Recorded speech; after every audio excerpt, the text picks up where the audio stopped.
sao cường hay coi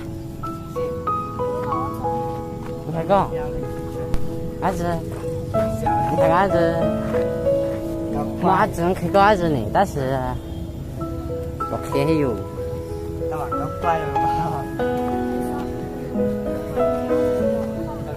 아주 떼래 진짜네. 아주 떼 혼자해. 요, 같은 좀 lần rồi có đến trái không? các bạn cháu nó quay rồi Quay đéo rồi còn nhỏ.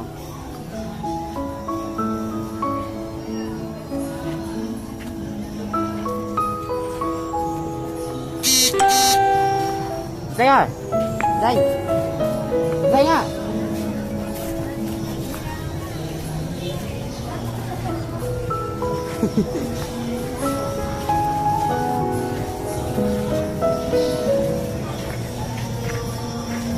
Trả lại cho nhầm mỏng chứ.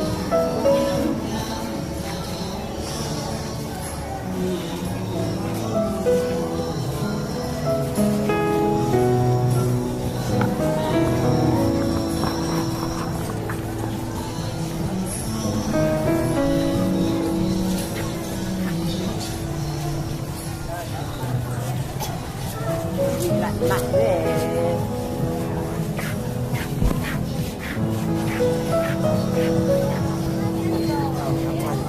Kia là cái gì?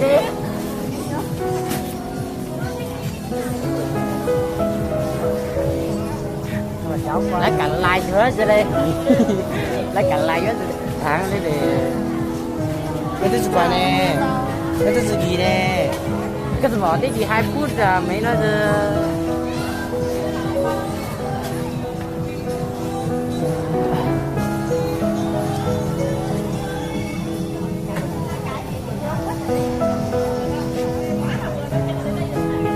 cháu quay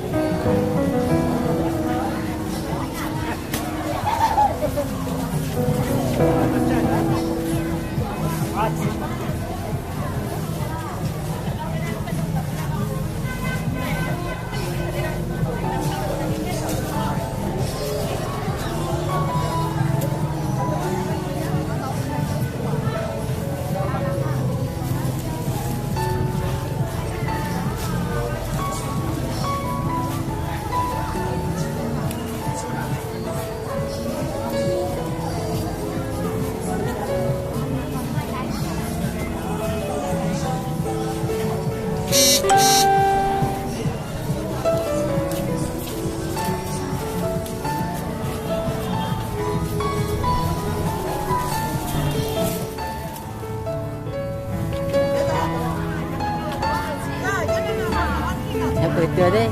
Sao cái giờ quá rồi? Cười tươi thế nhưng mà gì vậy tôi cười thì là gì? Nhớ.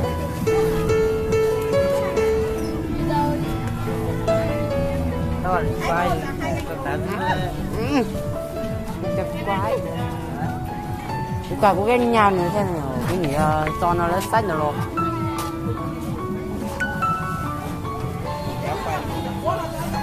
đó gì kia Nên gì kia nên gì dần gì hả? Nên gì kia dần gì? cháu quay Anh đỡ quay để cho quay, anh đỡ cho quay. Tôi thấy gái xinh phết mà nhổ, nó đưa kia. Xong rồi, tôi thấy gái bỏ gái xinh nhiều đó. Ủa sao mấy hôm nay còn lát câu đó nhổ?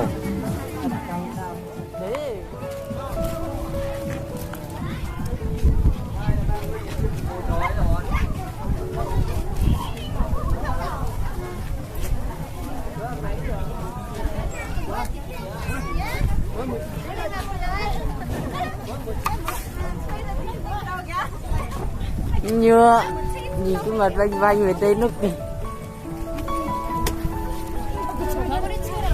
cái tôi làm một cái da nào con chỉ có cho người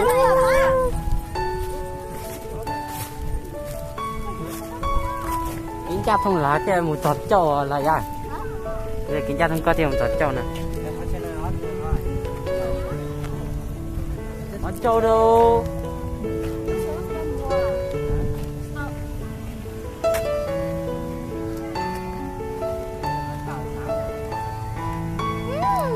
Đấy, nhưng mà đẹp chứ nhiều. Có cái chuyện mua tí lo nè. Có cái chuyện mua tí lo.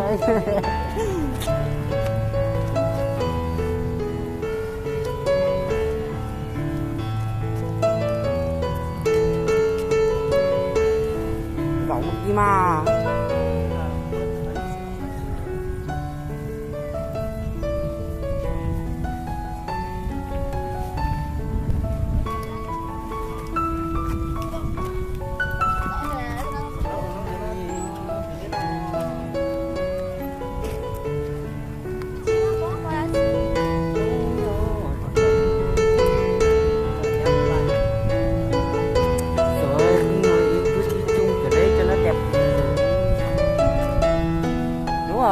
Đi như kiểu đấy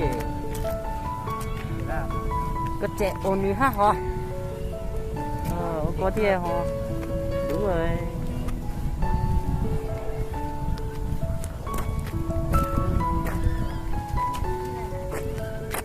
Máy tí xài hay dùng điện này tí quá nó rồi này.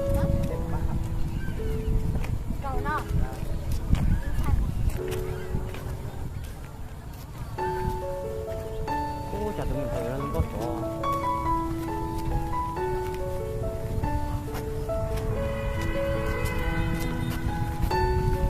Vậy là đập máy bây giờ. Đẹp trai xinh gái còn đẹp đôi đấy chị nói gì đẹp là điện thoại like nhở. Nó không cho quay chứng tỏ cái gì đấy lạ lạ nhỉ. Cái gì? Sao không cho nó quay? Kinh chà. Quay. Quạt cho xịt tai.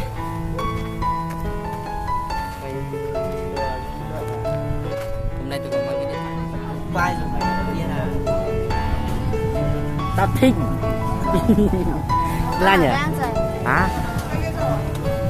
Nó quá rồi à? Không là không còn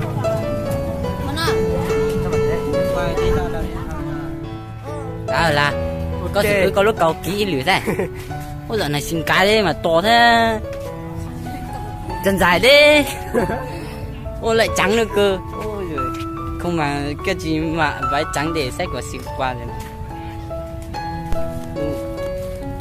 Váy bây giờ quay cần chỉ lạnh nó lấy tiền bao thì giờ tiền miệng thấy không còn này. Để review không biết nhìn cái. Trông trông, đó. Chú cũng chỉ có điện thoại. Chú đi. Chú mà là gà. Không là ho. Rồi. Bây giờ tao nó lưới sẽ. Mó thì còn nhấn cô đĩa. Đĩa ba. Là mó thì còn nhấn cô để làm. Đây. Luôn nì. Thì tao nó lưới. Xong. Có cái tỷ lọ tôi tính chào cái đứa. Chào. Đúng không? Có thể ra. Cái tiền tận đây đấy cả. Đi ra. Không nghe. Trứng cá rồi còn. Chị Xua đâu? Là chị Xua đâu? Hôm nay hai chị em đi gần chị Xua ở nhà. Hôm qua em thấy gì? Nhưng nào bỏ chị Xua ăn sống từ tuổi còn muốn giờ nào? Bây giờ tao làm cho. Bây giờ làm cái gì? Ở dưới lò cai. Có phải em mất. Là cái đi làm cái gì ở Lào Cai nào? Đi chơi ở Lào Cai á? Đi chơi làm gì đi chơi được? Đi làm phù dâu à? Hay là đi làm cô dâu? Đi phù dâu. Phù dâu à? Lai Châu á? Mua con chả. Con chả em bái à? Cô dâu xinh gái không? Khá thế là cô gái cái đẹp. Những cái xa xa cô dâu cái xinh gái này. Xinh á? À, bên mua đâu? Sao á? Đi là sai ý mua cả mông vào. Cái hành cho có đà.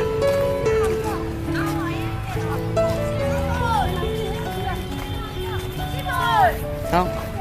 Sao em? Hành chút cho con nà. Không la ho la gì? La ho la gì? La ô tô tỏi y la. Ô tô tỏi y hả? Cái này à? Nào nè. Ô tô tỏi y ô. Có được. Vô cái này. Vô vô.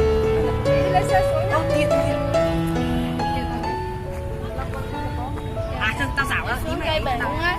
Hả? Cây bể. Số làm gì? Chơi. Chơi gì? Cây bể nó chơi đâu? Bây giờ đi xuống cái bể á. À, đi cái Vừa hoa không có kiểu gì. Cái đi nát bụng mẹ để đi xuống dưới đây chỉ có là bước chân. Mới đi chứ. mất tiền. Hả? Anh thấy chỗ này có cái gì dính vào răng ấy. Anh cậy cho nha. Đã dính răng. Đã dính răng mới mất bao nhiêu tiền đấy? Đi về chưa? Đâu? Hơn các bạn có đi chơi ngoài. Hơn tỷ á? Ôi thế em dạy anh kiếm tiền tỷ ra không? Kiếm kiểu đó. Em kiếm được bao nhiêu được 1 tỷ ấy? Em đang có biết không? Đang có 1 tỷ à? Đấy cho anh vay 500.000 nha, hay là 2.000 cũng được mà. Bây giờ hôm nay anh đi anh chỉ Đang chơi. bây giờ không ăn theo. Cái nhà lái. Anh tưởng quẹt thẻ các kiểu chứ. Thế tiền tỷ để ở nhà chắc là một đống to nhỉ? Dạ. Đợi ai ấy?